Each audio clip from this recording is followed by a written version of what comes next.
This is your teacher Aman Raj from educatory Bihta. हम लोग आज स्टार्ट करने वाले हैं इन्वर्स ट्रिगोनोमेट्रिक फंक्शन। देखिए नाम से क्लियर है, ट्रिगोनोमेट्रिकल फंक्शन का इन्वर्स। आप लोग 11th क्लास में ट्रिगोनोमेट्री पढ़ते हैं, उसी का उल्टा प्रोसेस है, उसी का उल्टा प्रोसेस है। देखिए कैसे, sine theta is equal to 4/5 दिया हुआ है, तो हम लोग थीटा इज इक्वल टू लिख सकते हैं साइन इनवर्स 4/5। यही तो तरीका है इनवर्स को लिखने का। Cos theta is equal to 3/5, तो थीटा इज इक्वल टू हम लोग लिख सकते हैं कॉस इनवर्स 3/5। तो ये तो क्लियर होगा आप लोगों का। अब इसके बाद हम लोगों को पढ़ना है, देखिए y is equal to sine X और y is equal to sine inverse x। देखिए ये ट्रिगोनोमेट्रिकल फंक्शन है और ये इन्वर्स ट्रिगोनोमेट्रिकल फंक्शन है। तो देखिए ट्रिगोनोमेट्रिकल फंक्शन के केस में साइन के साथ कॉस के साथ आपका जो जुड़ा हुआ रहेगा वो होगा एंगल, और ये होगा वैल्यू। और इन्वर्स के केस में ये होगा वैल्यू और ये होगा एंगल। तो चलिए इससे रिलेटेड एग्जांपल करते हैं ताकि इसका कॉन्सेप्ट क्लियर हो जाए। देखिए tan 30 degree is equal to 1/√3 होता है। tan 30 degree is equal to 1/√3 होता है। तो अगर हम यहाँ से 30 डिग्री इज इक्वल टू लिखना चाहें तो क्या लिख सकते हैं, tan इनवर्स 1/√3। अब देखिए 30 को आप लोग क्या लिख सकते हैं, π/6 is equal to tan inverse 1/√3। तो tan इनवर्स 1/√3 कितने के इक्वल, π/6 के इक्वल हो जाएगा। और भी एग्जाम्पल देखते हैं, sine 30 degree is equal to 1/2 होता है। तो 30 डिग्री इज इक्वल टू आप लोग लिख सकते हैं साइन इनवर्स 1/2। तो 30 को आप लोग लिख सकते हैं π/6 is equal to sine inverse 1/2।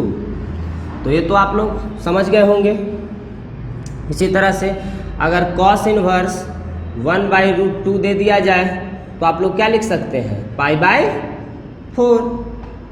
Sine inverse 1/√2 दे दिया जाए तो आप लोग क्या लिखेगा, π/4। तो ये तो क्लियर होगा आप लोगों को।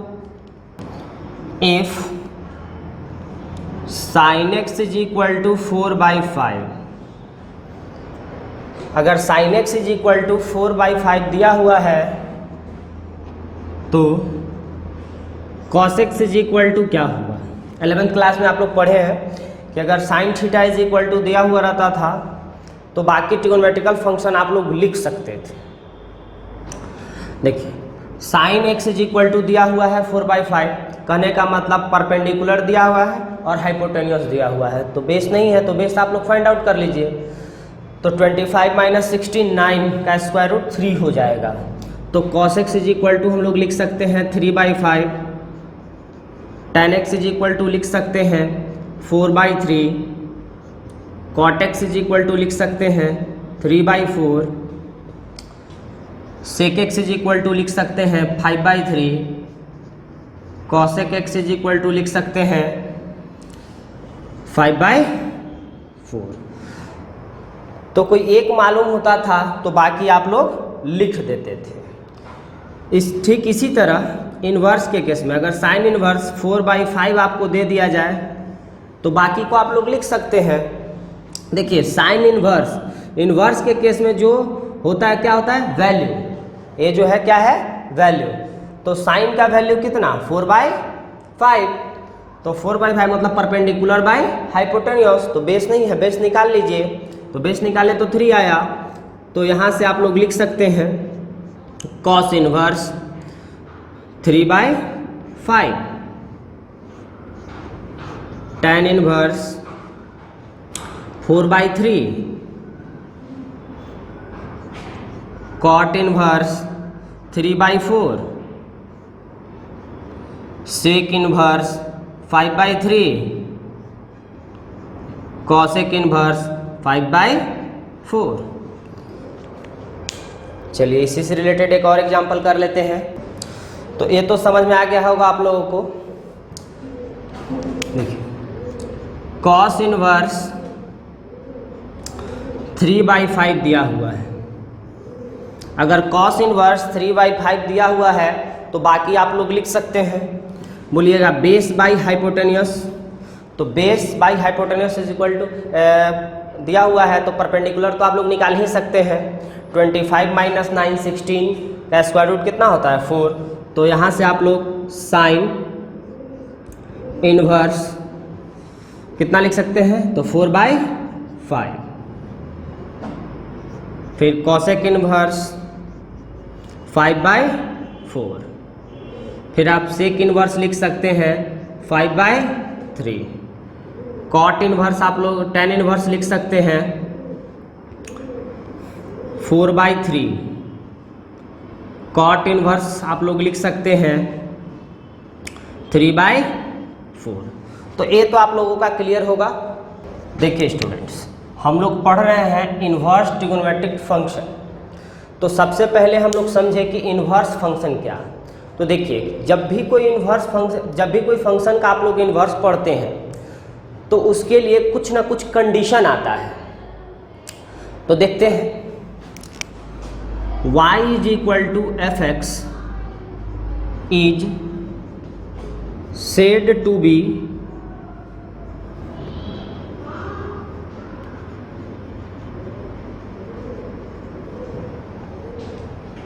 invertible function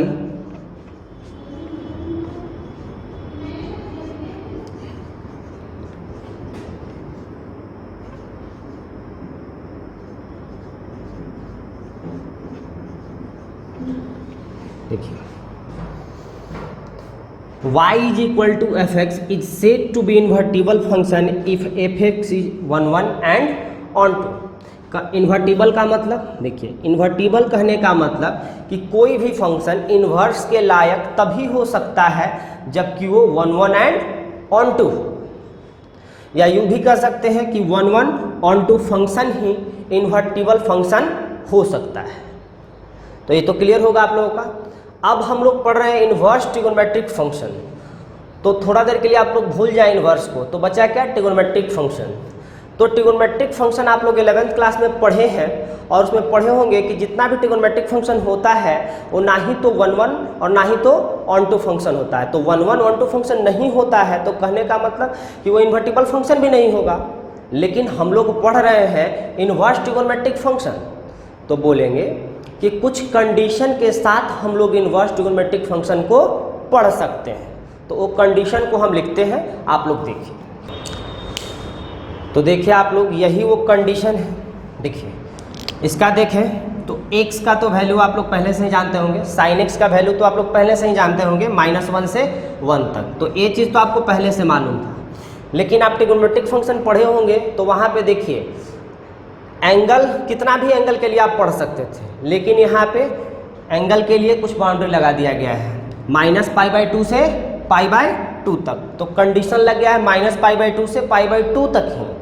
फिर यहाँ 0 से π तक, यहाँ -π/2 से π/2 के बीच में, यहाँ 0 से π के बीच में।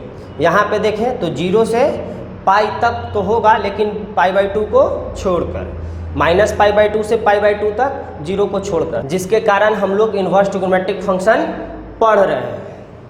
तो इस कंडीशन को हम लोग प्रिंसिपल वैल्यू के नाम से भी जानते हैं, इसको प्रिंसिपल वैल्यू भी हम बोलेंगे।